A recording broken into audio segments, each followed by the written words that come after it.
Yann, t'es salué. Yann est avec nous autres sur Radio Pirate Prime. On a jasé de toutes sortes d'affaires ce matin. On a mélangé ça pas mal. Il y a une affaire qu'on n'a pas jasé sur Radio Pirate Prime, puis que j'avais dans mes notes pour à te jaser. J'ai dit, en fait, je les avais même vendredi. Je voulais jaser un peu plus d'économie parce que les gens sont squeezés pas mal. On est à... Bon, ça paraît pas trop parce que là, les gens ont reçu un chèque de 4 à 600 piastres. Donc, les centres d'achat en fin de semaine, entre autres, semble-t-il que dans la région de Québec, Galerie de la Capitale, c'était quasiment dangereux. Donc, de l'argent circule, de l'argent qui arrive un peu du ciel. À la veille d'une récession qui risque peut-être d'être plus dure qu'on pensait au Québec si on se fie aux indicateurs qu'on a, que Desjardins nous ont sortis il y a quelques jours. Et la situation est comme un peu... je pense qu'elle est plus stressante que les gens en parlent parce que la vie coûte de plus en plus cher. Les salaires, oui, sont augmentés. Pour monsieur tout le monde, c'est pas clair qu'ils sont augmentés tant que ça. On regarde juste les employés. Le plus gros employeur au Québec, c'est le gouvernement sous toutes ses formes, les villes, etc. Ils ne veulent pas nécessairement offrir du 5 d'augmentation. Donc, puis les fonds de pension aussi qui ne sont pas indexés nécessairement à la même vitesse que vont aller les prix. Et est-ce que c'est vraiment 8 de plus qu'on paie? Ça, bien, regarde, c'est à vous de voir dans votre budget à chaque jour comment coûte votre année par rapport à l'année passée. Mais ce que je lisais au cours du week-end qui me faisait un peu capoter, Yann, c'est que on nous dit, bon, peut-être que les banques centrales sont arrivées un peu tard dans le party, et là, ben, ils essaient de corriger, puis on a vu que le Canada a augmenté, les États-Unis, je pense, ont suivi ou vont suivre. On s'attend à quelque chose, je pense, aux alentours du 8. L'ont-tu fait les États-Unis? C'est-tu fait? Es-tu monté aussi? Écoute, je pense que le meeting, c'est cette semaine. Je connais moins les dates. Ouais, je pense que c'est cette sais que semaine. c'était mercredi cette passé semaine. pour le Canada. OK, c'est ça. Donc, on a augmenté de un demi-point. C'est ça, c'est un demi ou un trois quarts? 50. 50, Ouais, c'est 50 ça, 50%. Donc là, eux autres, ce qu'ils disent, c'est qu'ils sont arrivés un peu tard. Et là, l'inflation a tellement pris de l'ampleur inattendue d'une certaine manière, quoique il y en a plusieurs qui le voyaient venir depuis un bout, que là, on est comme pogné dans une spirale inflationniste qui risque de durer quasiment une dizaine d'années. Donc, on dit qu'une société comme la nôtre, comment notre système économique est bâti, c'est qu'une fois que tu franchis 5 d'inflation, pour revenir à une inflation normale de 2 ça prend, malgré les interventions politiques ou encore des banques, ou etc., ça prend à peu près toujours une dizaine d'années. My God! Écoute, ça me fait rire un peu qu'on commence à parler un peu plus de ça parce que si tu remontes quelques mois de mon côté, tout le monde parlait avec beaucoup de certitude de la récession imminente. Puis je disais, oui, c'est un scénario possible, probable, mais il n'y a pas que ce scénario-là sur la table. Le scénario qui était le plus sous-estimé de tout le monde, c'était la spirale inflationniste. Au début de l'inflation, tu te ramasses très vite avec augmentation des coûts au niveau de l'épicerie puis du pétrole, les produits cycliques. Mais éventuellement, si vous regardez le prix du baril de pétrole, selon Éric Girard, là, c'est la guerre en Ukraine qui a créé l'inflation. Ouais. Le prix du baril, là, ce matin, il était à 70 piastres. C'est 50 piastres de moins qu'au mois de mai puis au mois de juin 2022. Là. Fait que ça l'a droppé en tabarouette. On est parti de 122 piastres puis on a droppé ça à 70. Fait que, puis quelles sont les raisons, justement? Ben, OK, il y a une désescalade un peu au niveau du conflit en Ukraine. Ensuite de ça, la Russie, son pétrole, elle a le plus de difficultés à le vendre sur les marchés européens, parfait, mais elle peut le vendre un peu plus en Asie, en Inde ou des places comme ça. Je ne sais pas exactement où est-ce qu'ils le vendent. Puis les autres producteurs, quand tu as un prix du baril à 120 piastres, qu'est-ce qui arrive aux États-Unis avec le pétrole de schiste ou au Canada avec les sables bitumineux? Ben, tu te dis, ouais, ces gisements-là, on y a touché à moins parce que un petit peu plus difficile d'accès, mais à 122 piastres, ils sont rentables. Go, go, go, tu sais. On les rouvre puis on redécolle la machine. Fait qu'il y a une production qui s'accélère à ce moment-là, puis tout vient qu'à se rééquilibrer. C'est ça qui est fascinant dans l'économie. Mais là, tu vois vraiment que la pression n'est plus du tout au niveau du pétrole présentement pour l'inflation. Puis malgré tout, on sent que c'est encore là. Ça ne veut pas nécessairement partir. Puis là, on nous parlait des chaînes d'approvisionnement. Puis oui, la Chine est encore en mode COVID-0. Fait que ça avait quand même un impact, des choses comme ça. Mais à un moment donné, c'est depuis le début, depuis un an et demi, j'arrête pas de dire qu'il faut sortir de l'anecdote. Il faut regarder la vraie source du problème. Puis, hey, imagine-toi, même PSPP est tombé dans la potion magique. Il a trouvé la source du problème, toi. Il a identifié la Banque du Canada comme étant le problème dans cette histoire-là. Oui, ça, je suis pas surpris. Là. Et non, mais écoute, PSPP a bu de la potion magique. Jeff, il est rendu avec le bon discours, toi, 2 ans et demi plus tard. Il commence à être temps, mon homme. Hein? Mais ce qui est le fun, c'est qu'il dit, c'est que ça prenait pas des cours avancés en économie pour s'en rendre compte. Mais au moins, il y arrive. Il y arrive tranquillement. Puis, ce qui est drôle, c'est qu'il y a un journaliste qui dit « Ouais, mais là, vous tenez un discours qui ressemble à celui de Poilievre. » Oui. Ouais. Alors, est-ce que vous êtes... Ah non, mais moi, je dis ça, mais moi, je respecte les institutions. Chris, man, tu voulais même pas rentrer dans l'Assemblée parce qu'il fallait prêter serment au roi. Niaise-moi pas que tu respectes les institutions. N'importe quoi. Mais, non, c'est fascinant. Mais ce qui se passe présentement, c'est que même Michel Girard, là, à la fin d'un de ses articles, il plug des affaires pour commencer à changer de discours. Fait que là, tu commences à te rendre compte que ceux qui essaient de préserver une certaine crédibilité économique sont fourrés. Là. Ils se rendent compte que l'inflation, elle s'en va pas. Il va falloir trouver les bonnes raisons puis pointer du doigt. C'est sûr que c'est plus facile pour un péquiste. Tu pointes du doigt le fédéral puis tout est réglé. Là. Mais là, tu vois qu'il y a un changement de discours. Puis là, le monde commence à... La réalité, là, c'est que présentement, là, puis même si vous lisez un texte sur une spirale inflationniste, ça va être bien expliqué. Puis l'état normal d'esprit que vous allez être, si vous lisez un texte là-dessus à la fin, c'est que vous êtes sûr à 100% que ça va se produire. C'est toujours ça qu'il faut faire attention en finance. Présentement, là, vous êtes dans une zone où est-ce que vous avez 30 à 40% de chance d'avoir une récession assez forte ou même moyenne qui va mettre fin à l'inflation puis qui va amener les banques centrales à baisser les taux d'intérêt en 2024. Mais ça, c'est 30-40% de chance que ça se produise. Vous avez un autre 30 à 40% de chance que c'est la spirale inflationniste qui se produit. Justement que ça se soit parti en peur, la boucle, c'est que les taux d'intérêt présentement ne sont même pas assez élevés encore pour mettre fin à l'inflation. Fait que vous allez voir potentiellement des taux d'intérêt de 7, de 8, de 9, de 10%, voire potentiellement. Vos salaires vont augmenter quand même beaucoup. Puis là, je ne parle pas dans les 3 prochains mois, je parle vraiment dans les 5-6 prochaines années. Puis l'inflation de l'ordre de 5 ou 6 %, ça va être la norme un peu. Ou même si on la ramène à 3 %, la journée que l'inflation retourne à 3 % vous ne verrez pas les taux d'intérêt baisser. Là. Pour voir les taux d'intérêt baisser, il faut retourner dans l'ordre de 1 ou 2 % d'inflation. À 3 %, c'est la borne supérieure de l'acceptabilité de la Banque centrale. Ils ne baisseront pas les taux d'intérêt la journée qu'on est rendu à 3. C'est pour ça que tu vois tout le monde qui voit « Ouf, enfin, l'inflation se calme. On est passé de 7,2 à 6,7. Yes, sir. » Tu dis « Voyons. Come on, là. 6,7, c'est pas acceptable. Là. On veut pas ça. Là. Il faut que ça baisse encore plus que ça. Les efforts, ils vont être plus grands que ça. Fait que, tu sais, ça va prendre du temps, mais c'est de même qu'il faut le voir. Ce scénario-là, c'est 30 à 40 %. Puis pourquoi je dis, là, si vous faites le calcul, ça te donne quelque chose entre 60 et 80. C'est quoi les autres scénarios? Elle ne sait pas. Ça peut être n'importe quoi. On n'est jamais capable de tout prévoir. Ça, c'est la bonne façon de parler de finances en termes de probabilité. Puis là, tu te dis, OK, mais là, Yann, j'avance pas bien là, pour prendre des décisions. Dans un scénario qui a une récession, la bourse, elle s'effondre. Dans un scénario où il y a de l'inflation, la bourse, ça va bien. Qu'est-ce que je fais avec mes placements? Qu'est-ce que je fais dans mes finances personnelles? Puis ainsi de suite. Parce qu'il faut parce que Yann, il faut avouer une chose. Pour beaucoup de monde, l'histoire de l'inflation, c'est nouveau. Là. Parce que pour eux autres, si tu as 30 ans, tu n'as jamais vécu ça de ta vie. Là. Parce qu'on comprend 100% raison. Ben, c'est ça l'histoire, c'est que ça date de. Ça, là, même pour moi, c'est quelque chose un peu de flou dans ma tête. Tu sais, dans le sens que tu dis, ah oui, OK, dans le temps, les taux d'intérêt étaient. Mais quand les taux d'intérêt étaient à 18 %, là, moi, j'ai la plus. Ça, c'était dans le début. On commençait à être adulte. Je parle des gars de mon âge, là, OK? Il y en a qui commençaient à s'acheter des maisons, mais c'était rare, là, dans le sens que des gars qui avaient des maisons à 20 ans, c'était pas tout le monde. Là. Donc, pour la majorité des gens, OK, c'est quelque chose qu'ils n'ont pas comme. Ils n'ont pas souvenir de ça. Ou soit tu n'as pas souvenir ou tu ne l'as jamais vécu parce que tu es trop jeune. Exactement. Puis. C'est vraiment bon ce que tu dis parce qu'il s'est pris une tonne de mauvaises habitudes financières depuis longtemps. Et voilà. Depuis les 10 dernières années, quelqu'un qui était discipliné financièrement, qui gagnait 60 000 par année, il avait vraiment l'impression d'être pauvre parce que le monde autour de lui qui gagnait 60 000 par année, il avait un train de vie crissement plus élevé que le sien. Yann, je vais te le dire, je vais te le mettre dans mes mots à moi. Là, OK? Moi, j'ai une équité sur ma maison. Je vais m'acheter 2 skidoo, un 4 roues, 2 trailers, puis il est où le problème? Ben, le problème, c'est que tu n'as pas les moyens d'avoir ça.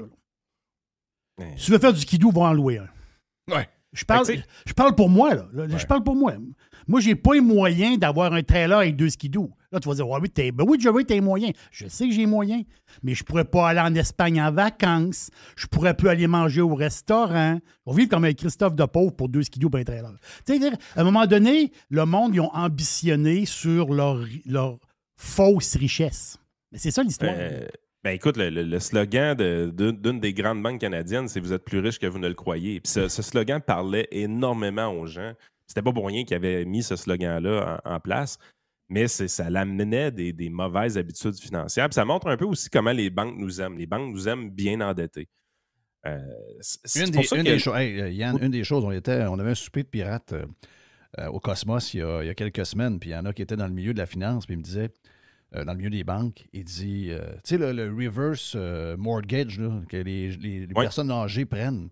Moi, je pensais que ça avait été une patente qui a duré 2 mois, puis je pensais pas que des gens étaient assez fous pour s'en aller dans une patente de même. Il semblerait qu'il y en a plein qui l'ont pris et qui sont venus endettés à l'os 1 an et demi plus tard. Ils ont tout brûlé, ils ont tout brûlé au complet.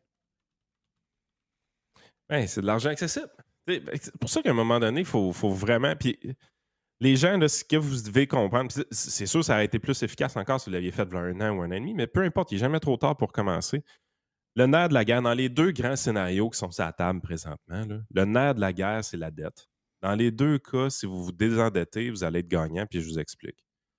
Dans le scénario de la récession, si tu te désendettes présentement, tu crées une marge de manœuvre sur l'équité de ta maison, puis tout ça. Si ce scénario-là se produit, là, puis tu as payé ta marge de crédit hypothécaire, puis tu as un lousse, puis tout ça, puis les marchés s'effondrent de 40-45% parce qu'on s'en va en récession, puis une grosse récession, puis tout ça, bien, Christy, tu auras de l'argent disponible pour emprunter, pour investir dans un crash boursier. Tu vas être capable de faire de quoi de le fun avec ça. Fait que se désendetter présentement, c'est une bonne stratégie boursière. Là, tu dis, hey, il est donc bien mêlé, lui, des affaires de même. Se désendetter, c'est une bonne stratégie boursière. Ben oui, tu te crées une marge de manœuvre. Comme ça, s'il y a une... Tu sais, les opportunités d'investissement boursier par emprunt, c'est arrivé quand? C'est arrivé quoi? En 2008, 2009, en 2001? Ça arrive quasiment jamais. Mais pour emprunter, pour investir, c'est quoi ça prend d'abord et avant tout? Ça prend d'abord et avant tout une marge de manœuvre. Fait que le fait de te désendetter va t'aider dans un scénario de récession. Maintenant, le fait de te désendetter va vraiment, vraiment, vraiment beaucoup t'aider dans un scénario de spirale inflationniste. Parce que si les taux d'intérêt sont là pour rester, bien, plus petites vont être tes dettes, moins ton impact dans ton budget va être élevé. Fait que tu vas être capable de préserver ou de continuer à épargner dans tes REER, tes CELI, si tu désendettes la valeur de la maison. Puis même, l'année passée, dans la période REER, j'avais refusé des cotisations REER de mes gens parce que j'étais vraiment dans un mood où est-ce que je disais aux gens, c'est le temps de se désendetter. Vous devez mettre l'argent sur votre hypothèque. Les taux d'intérêt sont en train de monter, ils vont continuer à monter. L'inflation est là pour de vrai. Fait qu'il faut réduire l'impact sur cet aspect-là. Mon discours a changé un petit peu depuis le mois de mars-avril parce que depuis ces dates-là, on est rendu avec des taux d'intérêt garantis qui commencent à être très élevés quand même. Présentement, là, un compte à haut rendement, là, un peu comme, vous vous rappelez les anciennes annonces de ING Direct, un compte de banque qui paye plus que vous pensez, et puis le gars parlait, il était drôle. Un compte à haut rendement, présentement, tu peux mettre de l'argent là-dedans et tu peux le ressortir quand même facilement. Là. On est de l'ordre de 4,4 % dans certaines institutions financières. Quand même. Fait que c'est de l'argent qui est très, très, très safe et liquide. C'est un investissement qui est vraiment solide, là, 4,4 %. Puis du CPG 1 an, on est de l'ordre de 5,10 % présentement. C'est très élevé comme taux d'intérêt. Là. Fait que la beauté, c'est que les gens qui ont des hypothèques, par exemple, viennent à échéance dans 3 ans, dans 4 ans, bien, ils doivent jouer le scénario de la spirale inflationniste, surtout si l'hypothèque est élevée. Fait quelqu'un qui aurait 250 000, 300 000, 500 000 de dette hypothécaire, bien, s'il y a une marge de manœuvre présentement pour de l'épargne, on va dire, écoute, c'est peut-être pas le temps de le mettre dans tes REER à long terme, des choses comme ça. Tu peux peut-être le mettre dans un CELI, dans un produit garanti qui va venir à échéance juste avant que ton hypothèque embarque ou renouvelle. Puis à ce moment-là, tu vas pouvoir payer un montant sur l'hypothèque si les taux sont de l'ordre de 6, de 7, de 8 %. Parce que moi, ce n'est pas quelque chose que j'exclus, là, que les taux soient à 8 % sur les hypothèques dans une couple d'années. Fait que, tu sais, à un moment donné, il faut vraiment jouer le cycle économique comme il faut.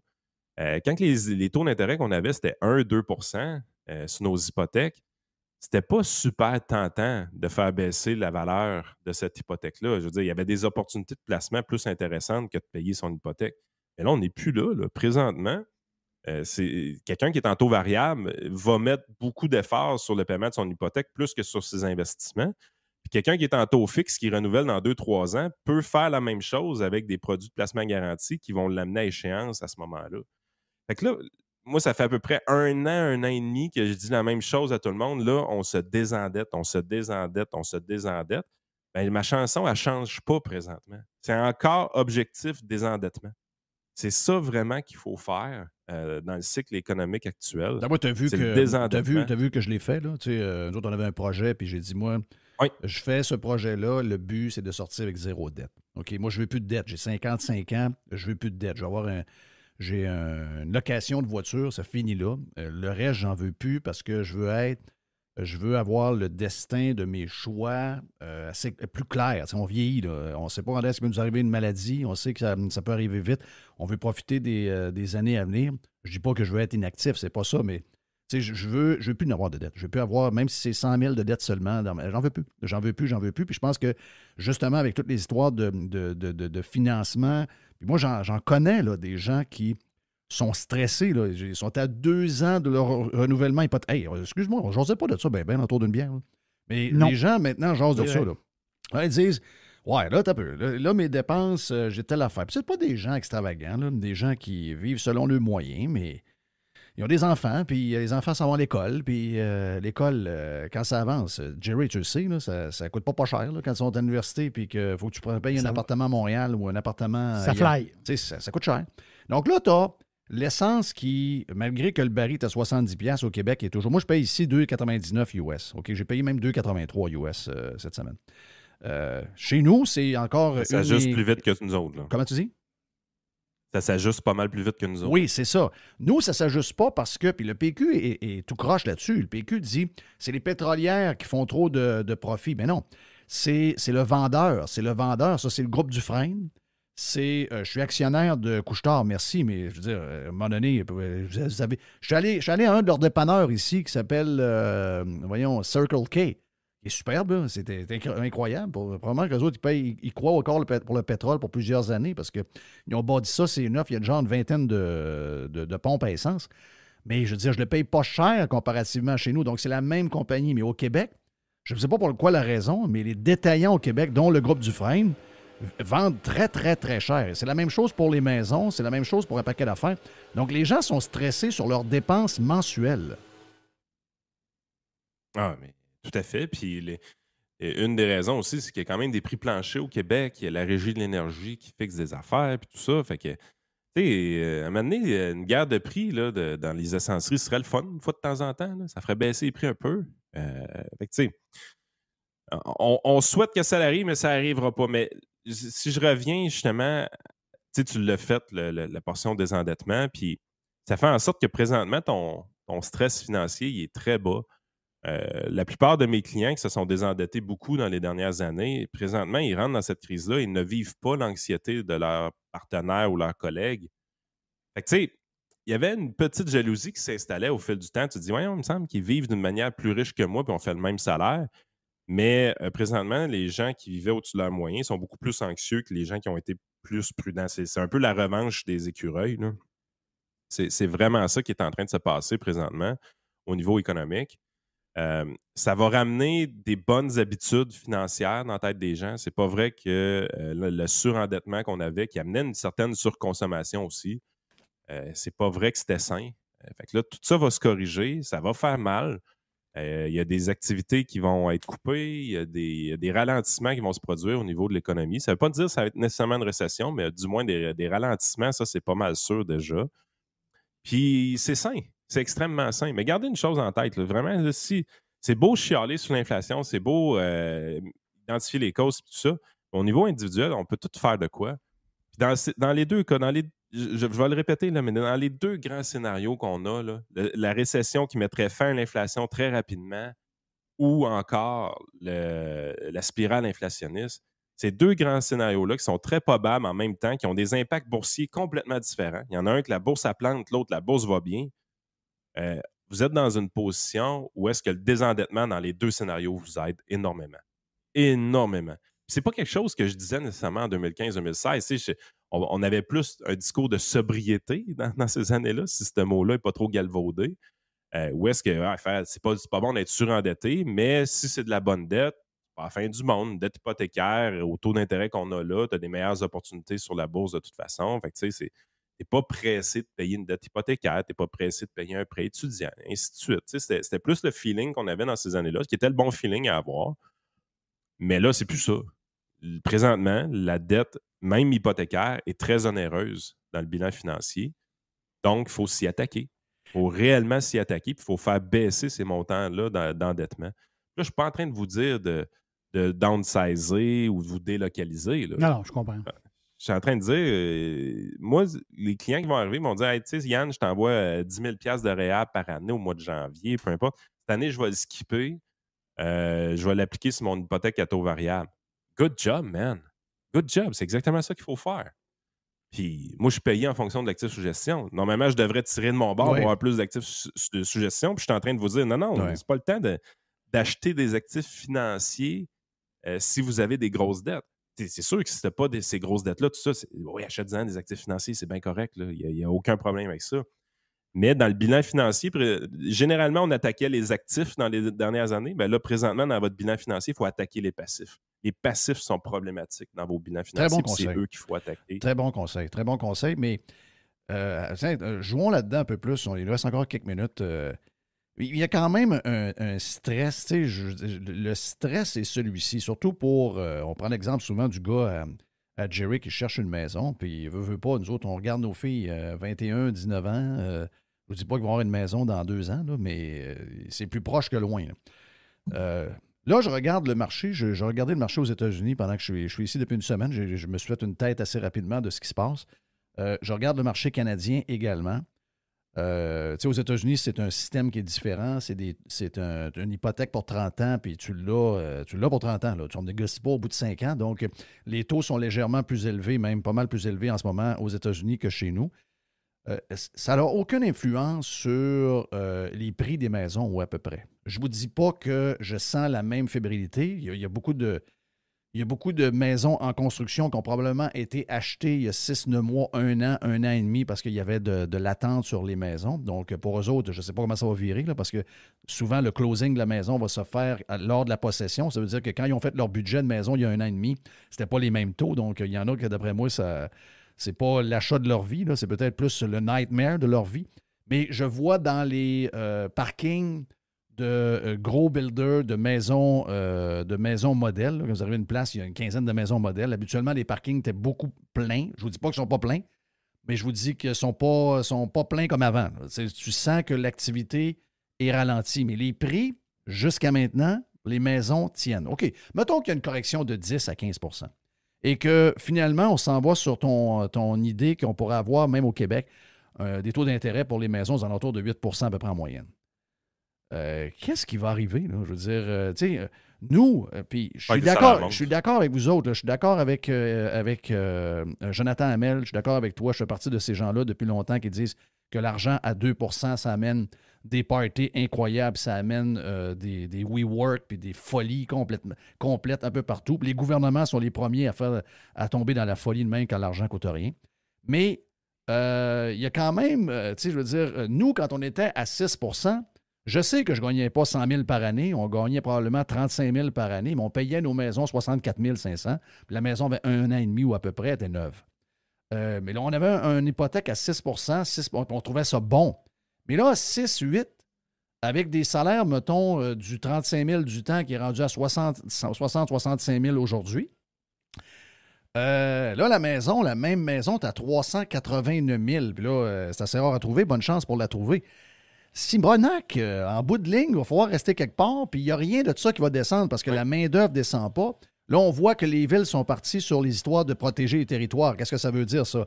Ça veut dire plus de force pour la CPTAQ d'empêcher le développement pour des villes qui sont un peu plus loin des grands centres, etc. Donc, moins de moyens de se trouver un terrain abordable dans des villes un peu plus loin pour empêcher la banlieue de se développer.